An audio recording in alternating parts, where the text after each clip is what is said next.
Hello everybody, the 100 day sugar free challenge. It's been a lovely day today. It's been 1 week since we started, or certainly when I started. So I want to give you a bit of an update on how we're doing, and a few questions at the end from people online.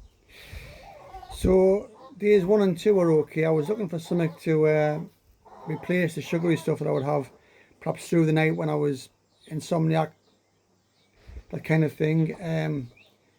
Couldn't really find anything. Perhaps a handful of cornflakes, some bowl of cereal, some fruit. But just sort of fought through the first couple of days. It wasn't horrendous, but I was certainly craving for something. Days 3 and 4, I ended up having random thoughts through the day when my brain wasn't active, when I wasn't doing anything. Just thoughts about where can I get a biscuit, where can I get a bit of cake from, where can I get a muffin from. And those thoughts would play in my mind all day long. It was a strange sort of feeling. Pretty much day 5 was the same as well. Day 6, Joanna and I were playing a board game, a Catan game, and what had happened was she went away and got some Polish chocolates. Normally she would have 2 herself and give me 2, but she came back with only 2 for herself. And I thought, oh, I could do with one of them because they're really very nice. They're individually wrapped, chocolate, nice they are anyway. So I watched her eat them both and didn't do anything about it. Again, fought through it, was a good lad. And that was the end of that, or so I thought. That night, I dreamt about one of those chocolates. I dreamt I'd got one, unwrapped it, knew it was bad for me, but put it in my mouth, and then the guilt kicked in my dream, and I spat it back out again. Now that's really sort of odd. I never thought that was going to happen. So that was how we were with that.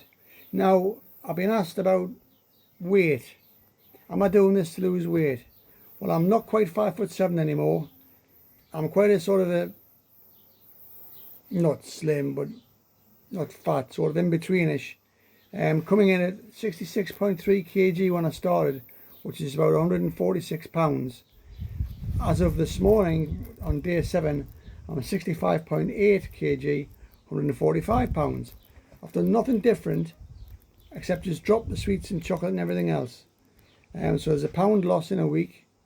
I must admit that whether it's the weather here, because it's very nice and warm at the moment, and you don't necessarily want to eat so much when it's too hot.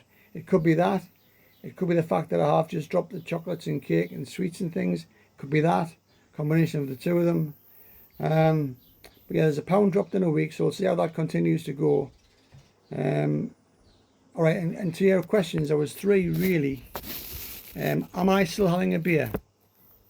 Well, I happen to have got one prepared from earlier that I've just opened. Funnily enough, this was by accident. I picked up the alcohol-free lager. It's not too bad. I'm not saying I'll go for that all the time, but that's not so bad. But yes, I will have the odd beer. Don't drink very much these days at all, but the alcohol-free beer isn't bad. What about processed foods? We don't really eat too much processed food, I don't think, but tins of baked beans. I like some baked beans with a pie every now and again, and I know they contain sugar. So I'm actually trying to sort of see if there's any sugar-free beans out there, baked beans out there, or more organically produced baked beans, if there is such a thing. But yes, I'm conscious of the fact that we do eat some processed foods every now and again, and they do contain copious amounts of sugar, which is bad for you. And finally, the third question was, what are these rules? Well, the rules can be different for each individual. I'm doing it personally to see what I'm like after 100 days, if I can manage that for, without the cakes, sweets, donuts, muffins, chocolates, lollies, that kind of thing. I will have a beer. I will have baked beans with some sugar in, that kind of thing. But really it's the snacky, sugary foods I'm wanting to sort of cut down on or eliminate completely. Because I've been really, really bad over the years for a sweet tooth. In fact, I'm surprised my bloody teeth are still in my face. But the rules can be different for you. Whatever you want to achieve out of it. Whatever your goals might be, good luck with that. And yeah, we'll look forward to another catch up in a week's time. Or if something happens before then, like other mad dreams about eating chocolate. Good luck on your own journey, everybody. Take care. Bye.